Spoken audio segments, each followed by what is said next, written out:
할렐루야. 오늘 말씀 제목은 행복의 조건입니다.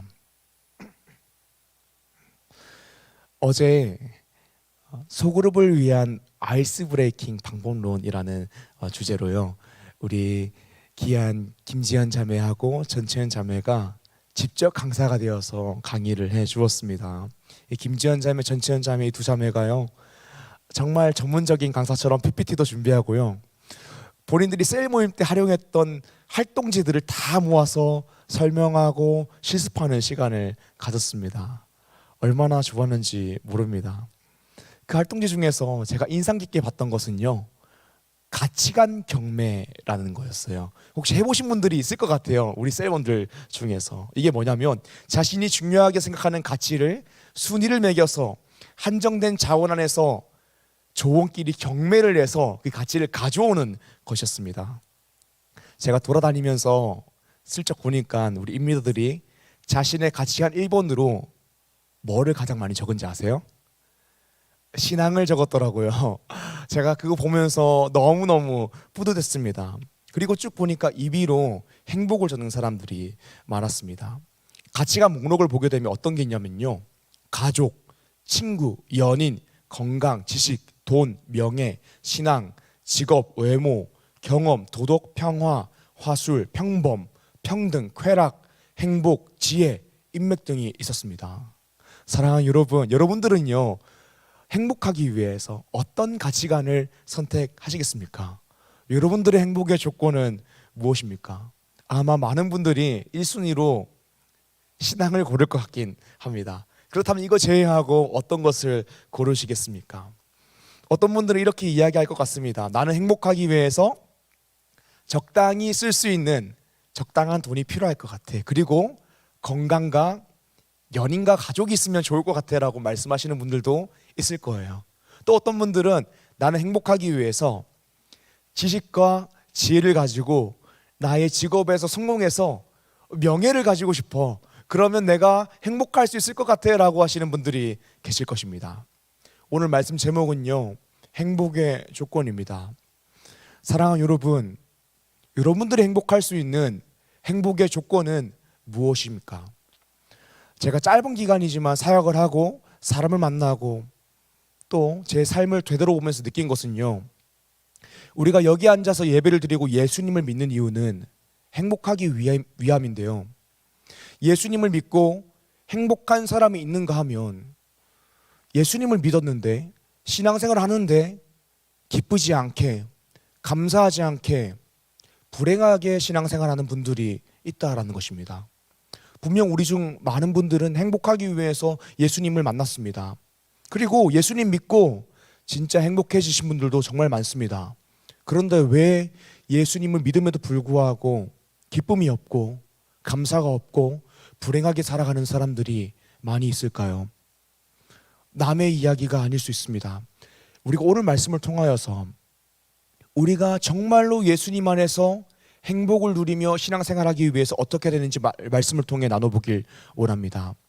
사랑하는 리조스 청년 여러분, 오늘 말씀을 통하여서 예수님을 믿었음에도 불구하고 불행하게 신앙생활하는 것이 아니라 예수님 안에서 참된 행복을 누리며 행복하게 기쁨으로 감사로 신앙생활하며 살아가는 리조이스의 청년 되기를 주님의 이름으로 축복합니다. 아멘. 우리가 행복하게 신앙생활하기 위해서 어떻게 할 것인가? 오늘 말씀 첫 번째로는요, 내가 가장 행복할 수 있는 방법을 아시는 분은 하나님이라는 사실을 믿어야 합니다. 우리가 행복하기 위해서 이 사실을 먼저 알아야 됩니다. 내가 가장 행복할 수 있는 방법을 아는 사람은 내가 아니다. 내가 가장 행복할 수 있는 방법을 아시는 분은 하나님이시다. 이것을 먼저 알아야 합니다. 참된 행복은 하나님과의 관계입니다.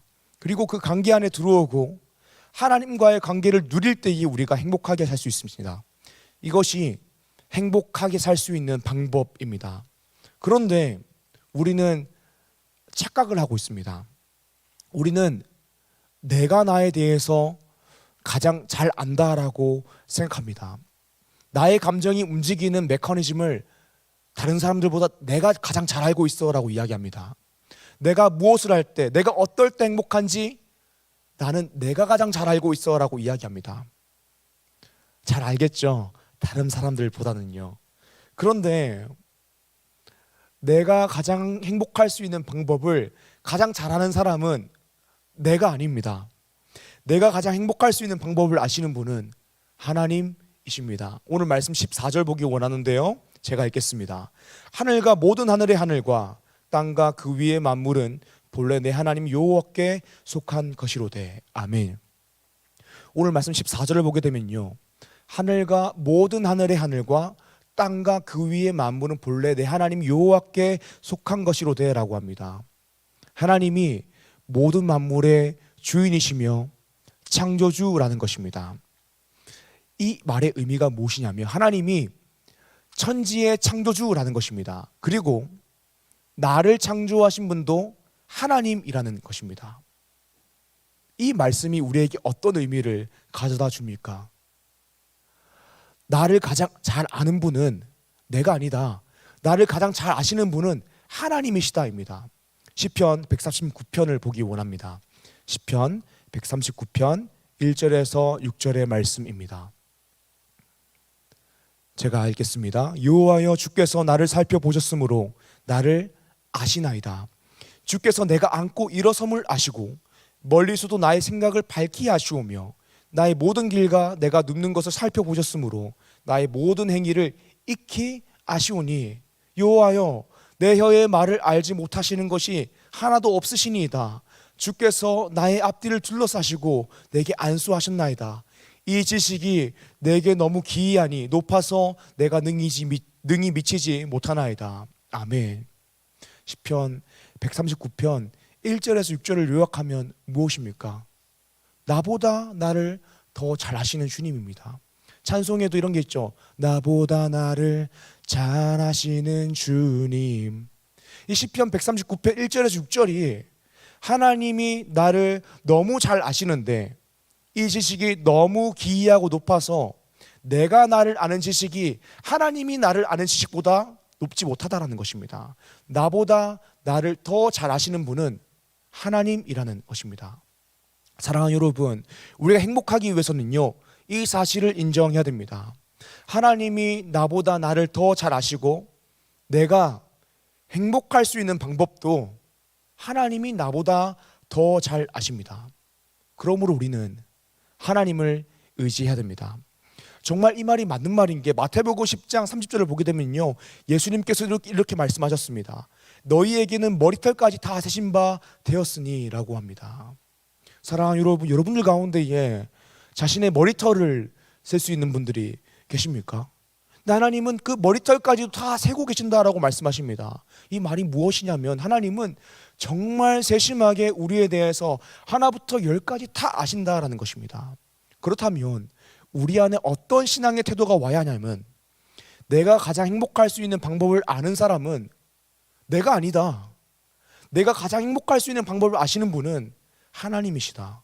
그러므로 나는 나의 행복을 위하여 하나님을 사랑하고 하나님의 말씀대로 산다. 이 신앙의 태도가 우리 가운데에 와야 합니다. 위대한 신학자 존 칼빈은요, 하나님을 아는 지식과 나를 아는 지식이 연결되어 있다라고 했습니다. 내가 행복하기 위해서는 내가 가장 행복할 수 있는 방법을 아시는 하나님의 사랑을 알아야 합니다. 그렇다면 우리가 어떻게 해야 행복하게 신앙생활을 할 수 있을까요? 오늘 말씀 두 번째입니다. 두 번째로는요, 마음의 할례를 받아 하나님을 사랑해야 합니다. 예수님을 믿으면 행복해집니다. 예수님 믿으면 사망에서 영생으로 옮겨집니다.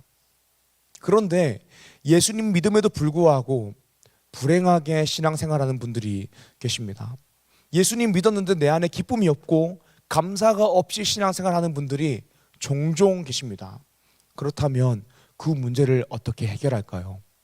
그 문제를 해결하는 열쇠는 바로 사랑입니다.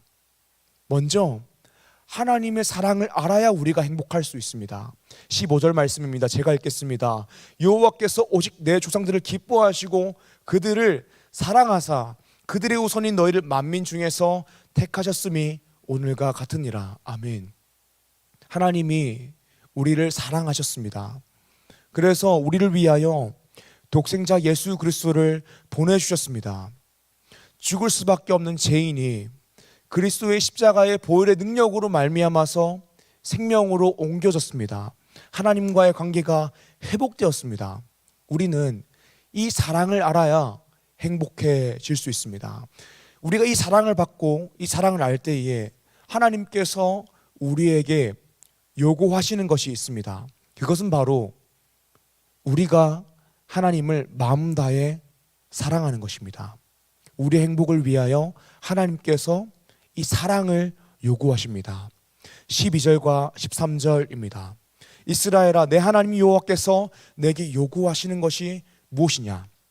곧 내 하나님 여호와를 경외하여 그의 모든 도를 행하고 그를 사랑하며 마음을 다하고 뜻을 다하여 내 하나님 여호와를 섬기고 내가 오늘 내 행복을 위하여 내게 명하는 여호와의 명령과 규례를 지킬 것이 아니냐. 아멘. 하나님께서 오늘 말씀을 보게 되면요, 우리에게 요구하시는 것은, 우리의 행복을 위하여 요구하시는 것은 하나님의 말씀대로 사는 것인데, 이 하나님의 말씀대로 사는 것이 그냥 외형적 행위로서 하나님의 말씀대로 사는 것이 아니라, 그저 의무로서 그것을 잘 지키는 것이 아니라, 우리가 우리의 마음으로 하나님을 사랑함으로 하나님의 말씀대로 살기를 원하시고 요구하신다는 것입니다. 그런데 우리가 하나님을 사랑함으로 하나님의 말씀대로 살기 위해서 필요한 것이 있습니다. 그것은 바로 새로운 영, 성령님의 내주하심으로 말미암아 우리의 마음의 변화, 새로운 마음을 받는 것입니다.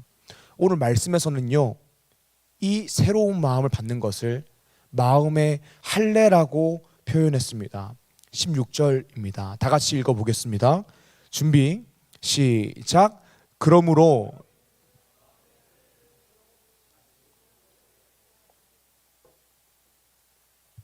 아멘. 우리가 예수님을 믿을 때에 사실 예수님이 믿어지는 것이죠. 우리 마음 가운데에 성령님이 먼저 찾아오셔서 예수님이 믿어지는 것이죠. 그때 가장 먼저 일어나는 것은 우리 마음에 성령님이 찾아오시는 것입니다. 성령님이 찾아오셔서 성령님이 우리 마음 가운데에 내주하시는 것입니다. 그래서 우리 마음이 옛 마음이 아니라 새 마음이 되는 것이죠. 마음의 할례를 받는 것입니다. 그러면 내가 죄인임을 인식하고 회개하게 됩니다. 그리고 회심하게 됩니다. 그 다음에 우리 마음 가운데 어떤 게 생기냐면 신앙이 생깁니다. 이 신앙은 하나님을 사랑하는 마음입니다. 하나님을 사랑하는 마음으로 하나님의 말씀대로 살게 되는 것입니다. 그런데 우리 마음 가운데에 나를 향한 하나님 아버지의 사랑을 기억함이 희미해지고 내가 하나님을 사랑하는 마음이 희미해지면 이 신앙생활이 불행해지는 것입니다. 사랑이 희미해질 때 신앙생활이 불행해지는 것입니다. 그래서 우리는 끊임없이 예수 그리스도의 십자가, 하나님의 사랑을 묵상해야 됩니다. 그리고 하나님을 사랑하기 위해서 성령 충만을 위해 기도해야 합니다. 그렇게 지속적으로 마음의 할례를 받아야 합니다. 할례라는 것은요, 표피를 잘라내는 것을 의미합니다. 그런데 마음의 할례라고 할 때에 우리 마음에 있는 어떤 표피를 잘라내야 우리가 하나님을 사랑함으로 하나님의 말씀대로 살 수 있다라는 것입니다. 이 마음의 표피가 무엇일까요? 이 마음의 표피는 육신의 정욕입니다. 이 육신의 정욕의 표피를 우리가 잘라내야 하나님을 사랑할 수 있습니다. 마음의 할례를 받는 것은 성령 충만입니다. 우린 끊임없이 마음의 할례, 성령 충만을 위해 기도해야 합니다. 우리가 마음의 할례를 받으면 어떤 일이 일어날까요? 마음의 할례를 받으면요, 우리가 해야 하는 일과 하고 싶은 일이 동일해집니다. 우리가 해야 할 일이 무엇일까요? 하나님 나라 백성으로서 우리가 해야 할 일이 무엇일까요? 하나님 말씀대로 사는 것, 하나님을 예배하는 것이 우리가 해야 할 일입니다. 그런데 우리가 예수를 믿고 성령님이 우리 마음 가운데 내주하셔서 마음의 할례를 받으면, 새로운 마음을 받으면 이 해야 할 일과 하고 싶은 일이 동일해진다라는 것입니다. 예를 들어 보겠습니다. 우리 청년부에 제가 알고 있는 커플이 한 커플이 있는데요. A라는 형제와 B라는 자매가 서로 만나고 있습니다. 서로 사랑해요. 그런데 이 자매가 이 형제 보고 오빠 퇴근하고 나를 데리러 와 라고 이야기합니다. 그렇다면 이 형제가 퇴근 후에 자매를 만나러 가는 것이요, 해야 하는 일이 되는 것입니다. 형제는 퇴근한 후에 자매를 만나러 가야겠죠. 이건 해야 하는 일입니다. 그런데 형제가 이 자매를 너무너무 사랑해요. 그 마음이 막 두근두근 거려가지고 막 얼른 보러 가고 싶어요. 그러면 해야 하는 일과 하고 싶은 일이 같아지는 것입니다. 사랑하는 여러분, 성령 충만을 받는 것이, 마음의 할례를 받는 것이 바로 이런 일입니다. 우리가 예수님 믿으면, 하나님을 믿으면, 하나님의 나라 백성이 되면 하나님의 말씀대로 살아야 됩니다. 이게 해야 하는 일입니다. 그래서 13절에 보게 되면 내가 오늘 내 행복을 위하여 내게 명하는 여호와의 명령과 규례를 지킬 것이 아니냐라고 하셨죠. 그러면서 16절에 그러므로 너희는 마음의 할례를 행하고 다시는 목을 곧게 하지 말라라고 하신 이유는, 정말 행복하게 신앙생활하기 위해서는 마음의 할례, 성령의 충만함을 받아서 말씀대로 사는 일과 하나님을 사랑하는 일이 함께 가야 한다는 것입니다. 내가 해야 하는 일, 말씀대로 사는 일과 하고 싶은 일, 하나님을 사랑함으로 이 해야 하는 일과 하고 싶은 일이 같아져야 된다는 것입니다. 사랑하는 여러분, 정말 신앙생활을 불행하게 하지 않고 행복하게 하기 위해서는 나를 향하신 하나님 아버지의 사랑을 알므로 나도 하나님을 사랑해야 됩니다. 그러기 위해서 어떻게 해야 되죠? 마음의 할례를 받음으로, 성령 충만함으로 하나님을 사랑해야 됩니다. 사랑하는 여러분, 결국에는 기도입니다. 우리 성령 충만하기 위해서 기도해야 됩니다. 성령 충만을 위한 기도가 일상화가 되어야 합니다. 성령 충만은요, 막 에너지가 충만해서 주여 이렇게 부르시는 게 아니에요. 성령 충만이라는 것은 내가 극도로 겸손해져서 하나님 절대 의존적인 존재가 되어 성령님의 통치를 받는 상태가 성령 충만입니다. 육신의 정력의 통치를 받는 것이 아니라 성령님의 통치를 받아 성령님의 인도하심 따라 살아가는 것이 성령 충만한 상태입니다. 우리는 이 성령 충만을 위해서 매일매일 기도해야 됩니다. 아침에 일어나면요, 이렇게 기도해야 돼요. 성령님, 오늘도 제가 하나님이 기뻐하시는 선택을 하게 해주세요. 성령님, 나를 통치해 주셔서, 성령님, 나를 인도해 주셔서 하나님이 기뻐하시는 선택을 하게 해주세요 라고 기도해야 됩니다. 그때 우리가 아침에 큐티를 열어보게 되는 거예요. 그때 아침 우리가 기도하게 되는 거예요. 찬양하고 말씀을 읽게 되는 거예요. 우리가 휴대폰을 만질 때에도 기도해야 됩니다.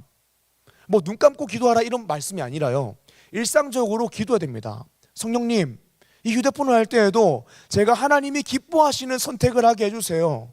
하나님의 통치를 받게 해주세요. 성령님의 인도하심 따라 휴대폰도 하게 해주세요 라고 해야 돼요. 그래야지 우리가 하나님이 기뻐하시는 컨텐츠만 보는 거예요. 사람을 만나고 회사를 가고 길을 걸을 때에도요, 기도해야 됩니다. 성령님, 나를 통치해 주세요. 나를 인도해 주세요. 하나님이 기뻐하시는 선택, 하나님이 기뻐하시는 행동, 하나님이 기뻐하시는 말, 하나님이 기뻐하시는 마음을 품게 해주세요라고 시도 때도 없이 기도해야 됩니다. 그렇게 기도할 때에 우리가 성령으로 충만하여 마음의 할례를 받고 하나님을 사랑함으로 행복하게 말씀대로 신앙생활을 할 수 있습니다. 사랑하는 리조스의 청년 여러분, 성령 충만을 위해 기도로 간구함으로 하나님을 사랑하여 말씀대로 살아 행복하게 신앙생활하는 리조스 청년 되기를 주님의 이름으로 축복합니다. 아멘. 오늘 말씀 세 번째입니다. 우리가 행복하게 신앙생활하기 위해서 어떻게 할 것인가? 세 번째로는요, 내가 붙잡고 있는 다른 행복을 손에서 놓아야 합니다. 오늘 말씀 13절입니다. 내가 오늘 내 행복을 위하여 내게 명하는 여호와의 명령과 규례를 지킬 것이 아니냐. 아멘. 하나님께서는 우리의 행복을 위하여 마음의 할례를 받아 하나님을 사랑하고 하나님을 사랑함으로 하나님의 말씀대로 살아라라고 말씀하십니다. 그런데 예수님을 믿고 만났음에도 불구하고 기쁨이 없고 감사함이 없고 불행하게 신앙생활 하시는 분들의 특징이 무엇이냐면, 하나님을 1순위로 사랑하지 못하고 하나님을 전심으로 사랑하지 못하고 내가 더 사랑하는 다른 행복을 두 손 가득 붙잡고 있다라는 것입니다.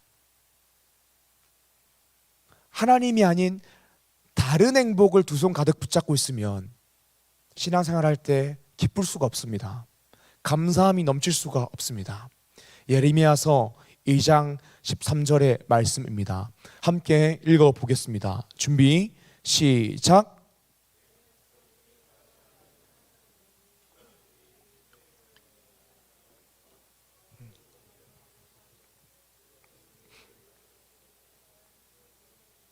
아멘.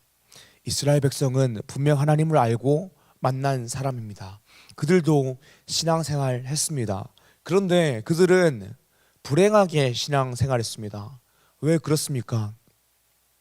참된 행복, 생수의 근원 대신 하나님을 버렸고 자신이 생각하는 또 다른 행복을 위하여 스스로 터진 웅덩이를 파서 물을 마시려고 했기 때문입니다. 사랑하는 여러분, 하나님을 사랑함으로 하나님의 말씀대로 살아가는 것이 가장 큰 행복이자 참된 행복입니다. 그런데 내가 생각하는 나의 행복을 위하여, 나의 성공, 명예, 돈을 위하여 하나님 사랑을 버리고 하나님의 말씀대로 사는 것을 포기하면, 하나님 사랑을 버리고 지금 당장 바로 즉시 하나님의 말씀대로 사는 것을 포기하면 불행할 수밖에 없습니다. 왜냐하면 그것은 물을 마실 수 없는 터진 웅덩이이기 때문입니다. 우리가 행복하려고 물을 마시기 위해서 웅덩이를 팠지만 우리는 그곳에서 물을 마실 수가 없습니다. 왜냐하면 내가 붙잡고 있는 다른 행복은 터진 웅덩이이기 때문입니다. 사랑하는 여러분, 우리가 오늘 말씀 앞에서 내가 붙잡고 있는 다른 행복, 터진 웅덩이가 뭔지 점검하길 원합니다. 우리의 명예, 성취, 인정 욕구, 목표, 꿈, 야망 다 좋습니다. 그런데 하나님을 사랑하고 하나님의 말씀대로 사는 것보다 다른 것이 먼저 오게 된다면 그것은 터진 웅덩이입니다. 터진 웅덩이를 붙잡고 물을 마시려고 하면 불행할 수밖에 없습니다. 그것을 놓아야 참된 행복을 누릴 수 있습니다. 그것을 놓아야 생수의 근원 대신 하나님을 누릴 수 있습니다. 어떨 때는요, 내가 두 손 가득 붙잡고 있는 하나님이 아닌 다른 행복을 놓는 것이 정말 힘들 수 있습니다. 그것을 놓지 않고 싶을 수 있습니다. 하지만 사랑하는 여러분, 우리가 붙잡고 있는 그 우상을 놓아버려야 행복할 수 있습니다. 마치 몸에서 힘을 빼야 물에 뜰 수 있는 것처럼요. 사랑하는 여러분, 스스로 웅덩이를 파 물을 마시려고 하지 마십시오. 거기에서는 물이 나오지 않습니다. 행복이 없습니다. 내가 생각하는 행복을 찾아 불행하게 인생을 살아가지 마십시오. 생수의 근원 되시고 참된 행복이 되시며 대신은 하나님을 사랑하며 그 말씀대로 살아가십시오. 오늘 말씀을 정리하겠습니다. 오늘 말씀 제목은 행복의 조건입니다. 신앙생활 하는데 감사하지 못하고 기쁨이 없이 신앙생활 하시는 분들이 있습니다. 그렇다면 우리가 어떻게 행복하게 신앙생활 할 수 있을까요? 첫 번째로는 내가 가장 행복할 수 있는 방법을 아시는 분은 내가 아니라 하나님이라는 사실을 믿어야 합니다. 그러므로 우리는 행복하기 위해서 하나님을 사랑하고 하나님의 말씀대로 살아가야 합니다. 오늘 말씀 두 번째로는 행복하기 위해서 마음의 할례를 받아 하나님을 사랑해야 합니다. 우리가 해야 하는 일과 하고 싶은 일이 다를 때에 불행이 찾아오는 것입니다. 하나님 나라 백성이 해야 할 일은 하나님의 말씀대로 살고 하나님을 예배하며 사는 것입니다. 그리고 우리가 하고 싶은 일도 하나님을 사랑해서 하나님의 말씀대로 사는 것이 되어야 되는데, 그렇지 않을 때 불행이 찾아오는 것입니다. 그렇다면 어떻게 하나님을 사랑할 수 있을까요? 마음의 할례를 받아 성령 충만함을 받아 하나님을 사랑할 수 있습니다. 나의 힘으로 하나님을 사랑할 수 없어요. 성령님의 통치를 받을 때에 우리가 하나님 아버지의 사랑을 알게 되고 하나님을 사랑할 수 있는 것입니다. 그러므로 우리는 끊임없이 성령님의 통치를 받기 위해서, 성령 충만을 위해서 기도해야 합니다. 오늘 말씀 세 번째로는 우리가 행복하기 위해서 내가 붙잡고 있는 다른 행복을 손에서 놓아야 한다라고 했습니다. 참된 행복은 하나님이고 하나님을 누리는 것입니다. 그런데 다른 것이 행복이라고 생각하며 꼭 붙잡고 있으면 불행할 수밖에 없는 것입니다. 하나님만이 생수의 근원 되시고 참된 행복이 되십니다. 우리는 우리가 손에 들고 있는 이 터진 웅덩이를 잡고 있는 것이 아니라 손에서 놓고 참된 행복, 생수의 근원 되시는 하나님만을 의지해야 합니다. 사랑하는 리조스 청인 여러분, 내가 붙잡고 있는 다른 행복을 손에서 놓고 마음의 할례를 받아 하나님을 사랑하여 기쁨으로, 감사함으로 행복하게 하나님의 말씀대로 살아가는 리조스 청인 한 사람 한 사람 되기를 주님의 이름으로 축복합니다. 아멘.